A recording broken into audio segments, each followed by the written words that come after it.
terms of that. Nathaniel playing for England under 17s at the European Championships. He did his GCSEs. He was 16. He was playing a year up in the European Championships. He did his GCSEs. When he was at the tournament, got 4 A stars, 2 Cs. Nathaniel's never failed at anything in his life. And when I was with him, he was on his 5th loan spell at the time. And the first one went to Watford. And he's gone from being at home, family, lots of aunts and uncles around him, into living in a block of flats in an apartment on his own. And the loan didn't go great. So you can forget the technical, tactical stuff, because social corner now is a big one for him. He's left that comfort of what he's at. And then he went to Middlesbrough, which was, neither of us could work out why he went there. And he just finished at Reading, which went quite well. And then he'd just gone to Napoli. And I said to him, I'm pleased your loans are failing. And he went, why, what do you mean? I said, because you've never failed at anything in your life so far. So from 12 upwards at Chelsea, he played a year up every age group. Through the England youth team, always played a year up. He's gone like that. But when we talk about coping and adapting skills, he's never failed. So he's never had to learn them. And I said to him, it's now we're going to see whether or not you're going to survive. And have you got those skills to deal with it? So very, very different in terms of their education. In terms of their football experience, John and Will, their grassroots team set up by Dad when they were 6 or 7, local village teams. John signed at Barnsley at 9, went all the way through the academy age group, all the way through the time there. Will signed at Nottingham Forest at 9. At 12, fell out in love with football and left. He hated the 40-minute journey in the back of the car 3 times a week for training, plus the game, to and from the club. Had to do his homework in the car, had to eat his dinner in the car, hated it. Fell out of love with football, stopped playing. Went back to grassroots, playing with his mates locally in Derbyshire. Then signed for Derby at 12, again later on that season. At 15, same thing, fell out of love with the game, wanted to leave. The 2 coaches in his under 15 year left the club and they went to Wolves. And when you think of, it's called attachment theory, the relationships people have with different people. Dad is no longer around. His relationships now are very firmly set with these 2 coaches because he had them for a couple of years. And they leave, all of a sudden he wants to stop playing. Big impact. Later on that year, he's on the 16 year, he makes his first team debut. But potentially fell out of love with the game a couple of times there as well. But just starting in grassroots clubs. Nathan started in the grassroots club, female coach, signed at Birmingham under 9. He's in year 11 at school, he's 16. The secretary gets a phone call, can you send Nathan out? He's in the first team today to make his debut. 16 years of age and he's making his debut. It was interesting, so he said to me, one of the big things is around timing. He said, I was sat on the bench when we got relegated from the Premier League when he was at Birmingham. And he said to me, I was sat there with Jordan Much, who's a Palace man. And he said, we were just giggling like kids. We just lost when we were giggling. And we knew that there'd be cameras around, we had to try and hide it. I said, why was that? He went, well, because what happens when you get relegated? Big names go. Championship is bigger league, so you've got more games. They'd also just beaten Arsenal in the League Cup final, so they're in Europe. 66 games that following season. Now, if he'd have been born a year later, he would have missed that. So there's some interesting moments of kind of luck there. Obviously, then went to Norwich, and obviously had a move back to Southampton now as well. I said to John, how did you find going from 17 years old, £3 million transfer fee going to Everton? He said, never bothered me in the slightest. He said, but I got there and I was really starstruck because all of a sudden I've got Leighton Baines in the changing room, Leon Osman in the changing room. He said it was just totally different. He said I really struggled with that and I tried really hard to impress at the start. big impact on him. But the interesting thing from John's background, the motto in his family is be the best you can be. He isn't driven by winning, he isn't driven by money, he's driven to be the best he can be. When I was with him, it was prior to the Euros, when all the stuff was in the papers about going to Chelsea. And then after the Euros, when I went up to see his mum and dad, and we were talking about it, and I said to him, well, what do you think? He said, well, I want to go. He said, because I want to learn from Mourinho, and I want to learn from John Terry. He absolutely wants to be the best centre-half in the world.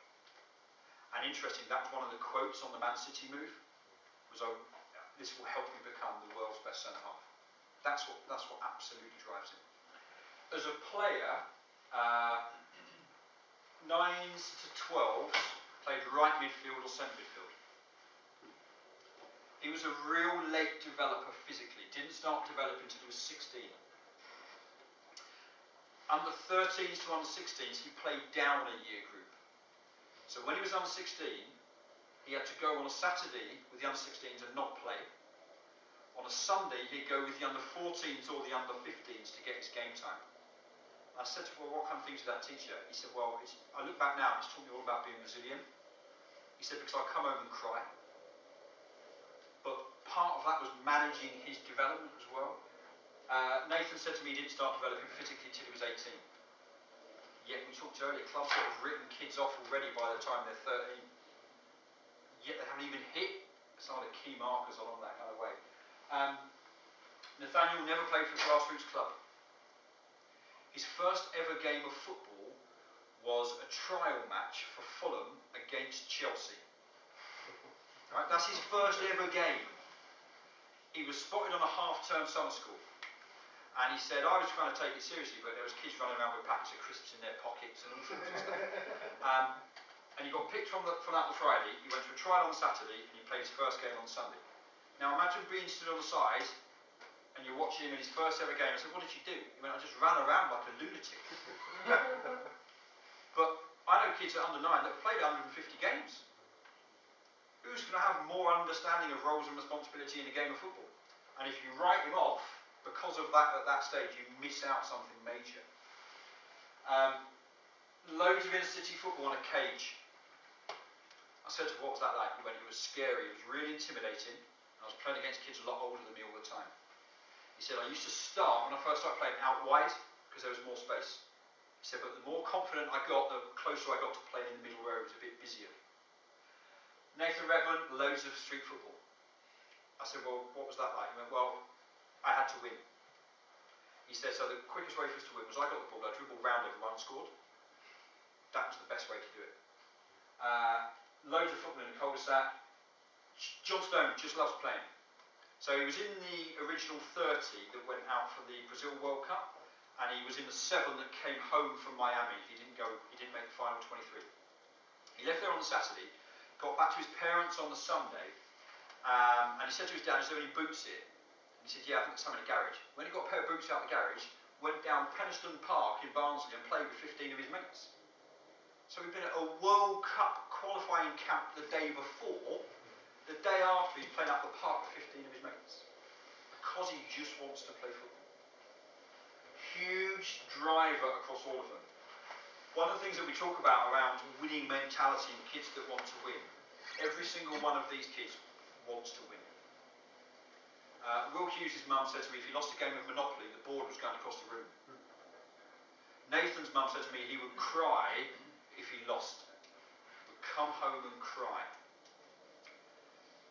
But I see this quite a lot when I go out to clubs now.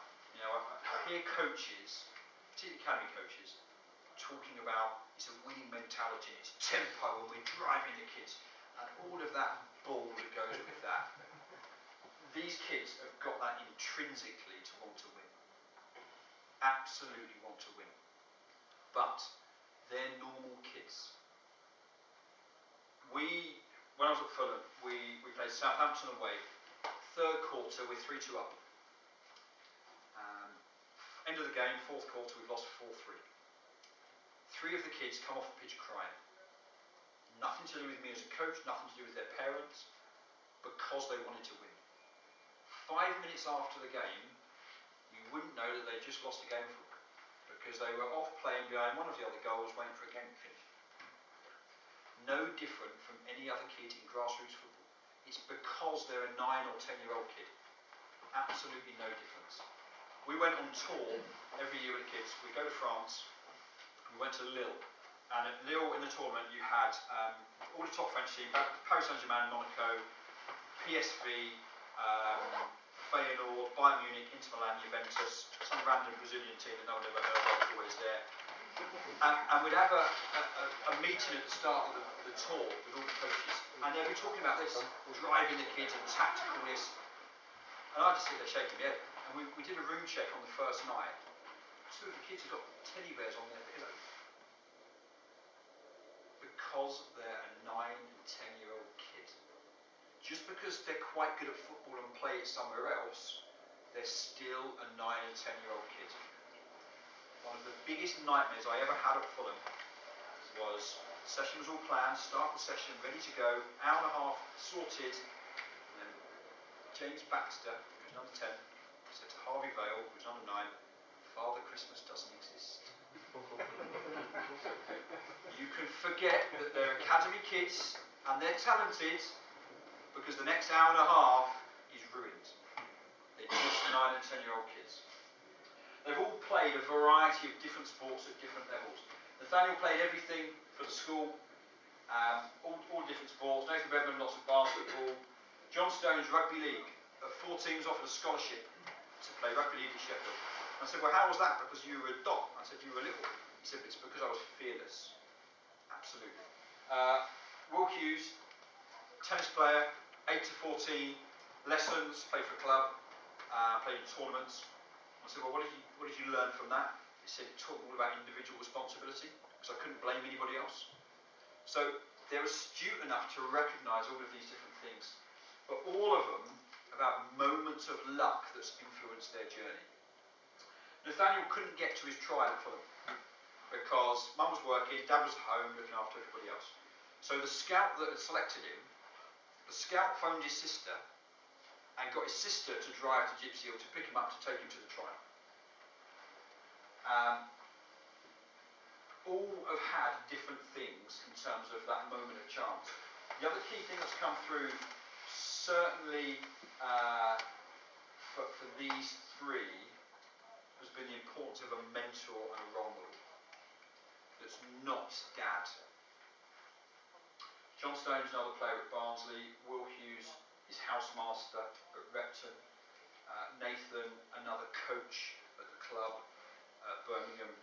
Hugely important. There's a great book called Raising Boys by Stephen Biddulph that talks about the importance of having someone that plays that mentor role that's not your dad. Some of you might think of who that person was for you, certainly through those teenage years. Really important. All have very different pathways. All of the different things have influenced them along the way. Or you could be this bloke. So, last season he lifts the Premier League trophy.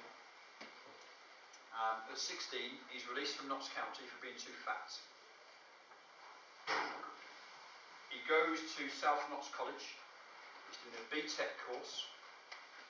Signs what age was he when he got released? 16. Signs for Nottingham Forest.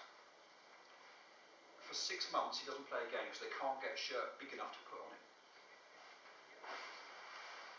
And then he lifts the Premier League trophy 10 years later. All have got totally different pathways that influence things in different ways. But all of them have had road bumps along the way that have affected and helped their learning. There's a team of players. That's the position that they played their careers in. So obviously 2 or 3 is a full-back, 5 or 6 centre half. And it's a pretty decent team on paper when you look at that. I don't know how Glenn Johnson sneaked in. But on paper, you'd argue that is bad. That's the position they started playing their careers in. So De Gea started as a centre midfielder. Puyol was playing in grassroots football at 17 as a left winger. Barcelona claimed he was a product of their academy, but he never played at another club.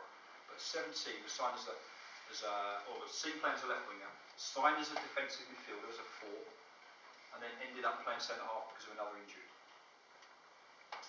Signed as a centre midfielder. Torres starting goal, might explain his Chelsea days. The point being, we've got no idea where they're going to end up playing their careers. I think John Stones, the way he plays now, massively influenced by those early years through to 12, 13, 14, playing as a right winger and as a centre midfielder. That confidence to drive into midfield areas and be comfortable in possession, that's because he hasn't been pigeonholed as a centre half. Ironically, I think his physical pathway of being a late developer has helped him with that. Because there's no way a coach would have played him a centre half when he was 9, because they would have said you're not big enough. But you look at him now, he's 6'2", 6'3", he's a Rolls Royce. Gareth Southgate released from Southampton at 14 for being so small. Not had a bad career. So there's loads of these stories, and we've certainly got no idea where they're going to end up in terms of that pathway. There's some interesting bits of research, that's again looks at the pathways of elite performers. And I've pulled out a couple of quotes from a couple of bits. The importance of a variety of challenges, because the pathway is not linear. It doesn't go up in one linear fashion. What you learn from those setbacks and the skills that you have to deal with later ones, massively important.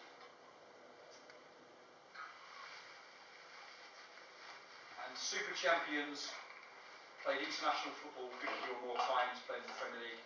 Champions played in the Premier League and not international, almost championship. The best ones have had this pathway with challenge. It cannot be too easy for them. I go to Man City reasonably regularly. I'm up there in a couple of weeks, and the questions I always go up there is, how do you create hunger in paradise? Because everything is there for the kids. We have the same conversations at St George's Park. It's too easy for them. It's too easy. We need to mess them up. Rugby are doing a great job with this. Rugby are doing some interesting stuff now. And I was with the under-18 head coach, and they have a talent development kind of program based around 5 psychological factors. And they wanted to develop the problem-solving skills and decision-making in their players. So they were at a hotel 6 miles outside Leeds city centre from one of their camps. They split into groups of 4. They gave them a puzzle to solve and a £10 note. And they said, once you've answered the riddle, we'll see you there.